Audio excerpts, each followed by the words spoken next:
On a bright June morning in London, the streets outside Buckingham Palace filled with thousands of people, all waiting for a glimpse of a family that had spent nearly 2 years battling something no title or crown could protect them from illness. What the crowd did not know was that this day, Trooping the Color, would become one of the most talked-about moments of the year, not because of pageantry or uniforms, but because of a quiet, human exchange between a father and his daughter-in-law that cameras caught almost by accident. It was a moment that reminded the world that behind the gold carriages and marching bands, the royal family was still just that, a family, holding on to each other through fear, treatment, and slow recovery.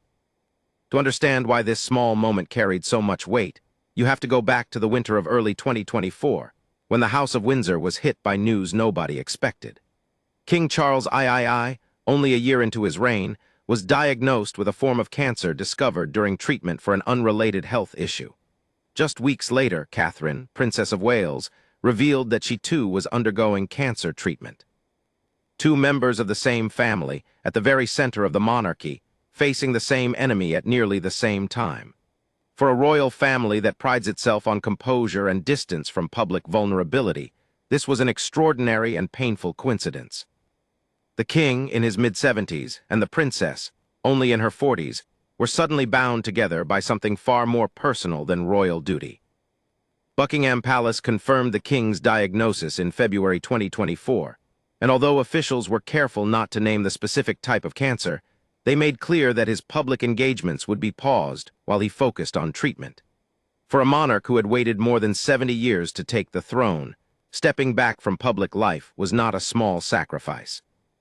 Charles had spent decades preparing for this role, and now, in just his second year as king, he was forced to disappear from public view at the exact moment the country expected to see him lead. Queen Camilla, ever present by his side, took on a heavier share of royal duties during this period. She attended engagements alone, represented the family at public events, and became, in many ways, the steady face of the monarchy while her husband dealt with treatment behind closed doors. Her presence mattered enormously. In interviews and royal commentary throughout 2024 and 2025, aides described her as playing a quietly essential role, not simply as a consort, but as the person holding the day-to-day functioning of the working royal family together while the king focused on his health. Meanwhile, Catherine's situation unfolded with its own painful timeline. She had undergone abdominal surgery in January 2024, and what was initially described as a planned procedure turned into a much more serious diagnosis after cancer was found during recovery. She announced her diagnosis in a personal video message in March 2024, asking for privacy as she underwent chemotherapy. For months, the Princess of Wales was almost entirely out of public view, raising her 3 children while managing an illness that would test anyone, let alone a woman constantly watched by the world's cameras. The first real sign that things were turning a corner came in June 2024, when Catherine made a surprising and deeply emotional return to public life at Trooping the Color. She rode in a carriage with her children, her face showing both the strain of treatment and quiet determination to be there.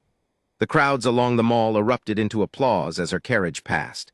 It was a moment that many royal watchers still describe as one of the most moving public appearances of the decade, not because of what she wore or how she smiled, but because everyone watching understood what it had cost her to be there at all. King Charles, of course, was present too, riding as part of the ceremonial procession, continuing his own treatment even as he carried out his duties as monarch that day. The two of them, king and future queen, father-in-law and daughter-in-law, stood on the same palace balcony that afternoon, both mid-battle with the same disease, both determined not to let it define them in front of the nation. By December 2025, the king's health news took a hopeful turn. In a rare and deeply personal video message, Charles shared what he called good news about his treatment, explaining that thanks to early diagnosis and consistent care, his schedule of cancer treatment would be reduced going into 2026. He spoke not just as a monarch reassuring his country, but as one of the millions of people worldwide who live with a cancer diagnosis, saying that he hoped his experience might offer some encouragement to others going through the same fight. It was a message that stripped away the formality of the crown and revealed something far more relatable, a man grateful simply to be getting better. That same week, Charles and Camilla made their first joint public appearance since the health update, hosting a reception at St. James's Palace to welcome home a Royal Navy aircraft carrier returning from deployment. Camilla stood beside him as she always had, the two of them presenting a picture of quiet resilience after years of uncertainty. As 2026 began, the family's public appearances started to carry a different tone. Where once there had been tension and worry hovering behind every royal outing, there was now something closer to relief. Catherine, having marked her own milestone of being in remission, returned to a fuller public schedule. In May 2026, she made her first international trip in 4 years, traveling to Italy to highlight her long-standing work on early childhood development, a cause she had championed for years before her illness interrupted her plans. Her appearance in Reggio Emilia drew attention from around the world, not just because of the topic, but because it symbolized how far she had come. Then came Trooping the Color 2026, the same ceremony that had marked her first fragile return 2 years earlier. This time, the mood was entirely different. King Charles, saluting the troops from his carriage, appeared more at ease than he had in years. Camilla, dressed in a striking red ensemble that coordinated with the king's own uniform, stood radiant beside him, having spent 2 years as the family's anchor during its hardest chapter. And Catherine, no longer the fragile figure of 2024, stood confidently with Prince William and their children, wearing white, smiling easily, visibly stronger. It was during the family's gathering at Buckingham Palace following the parade, a moment captured by royal photographers and widely shared afterward, that observers noted something quietly touching. As the wider family arranged themselves for photographs and prepared to step out onto the balcony, King Charles was seen turning briefly away from Camilla's side to exchange a few words directly with Catherine, the two of them sharing what onlookers described as a warm, private smile before rejoining the group. It lasted only a few seconds, easily missed in the flurry of positioning and protocol, but for royal watchers who had followed both of their health journeys so closely, it carried unmistakable meaning. Two people who had fought the same disease at the same time in the most public family in the world, sharing an unspoken understanding that words could never fully capture. Royal commentators were quick to point out that such small, human interactions had become more visible in the family's public appearances since the health crises of 2024. Where once formality dominated every photograph, there now seemed to be more room for genuine warmth, sons resting a hand on a father's shoulder, a daughter-in-law catching a father-in-law's eye with quiet gratitude, a family that had been tested and had, by all appearances, grown closer because of it. For Camilla, these moments were never about being sidelined. Those close to the Queen have long described her as someone deeply practical, unbothered by momentary shifts of attention within family photographs, more concerned with the substance of her role than the optics of it. She had spent 2 years as the family's steadying presence, showing up to solo engagements, representing the crown while her husband recovered, and supporting Catherine's family from a respectful distance during the princess's most private and difficult months.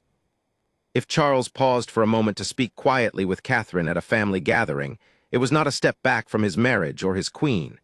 It was simply two survivors, bound by an experience only they truly understood, acknowledging that bond in the middle of an otherwise ordinary royal duty.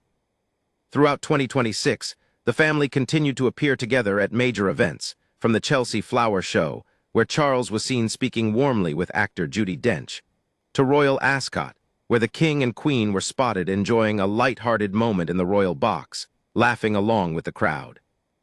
Camilla, ever candid, was even seen slipping briefly out of formal royal composure at Ascot, a moment the public found endearing rather than embarrassing, a reminder that even the Queen consort was human. These smaller, more relaxed appearances throughout the year suggested a family that had come through its hardest chapter, and in doing so, allowed itself just a little more room to be visibly, humanly close in public. By the time the family returned to Windsor for the year's traditional royal engagements, the story being told through their public appearances was no longer one of illness and fear, but of endurance. King Charles, still undergoing a reduced treatment schedule but visibly stronger, continued to take on official duties with an energy that surprised many who had watched his health decline just 2 years earlier. Catherine, now firmly established as one of the family's most publicly beloved figures, balanced her royal duties with the same quiet determination she had shown throughout her illness.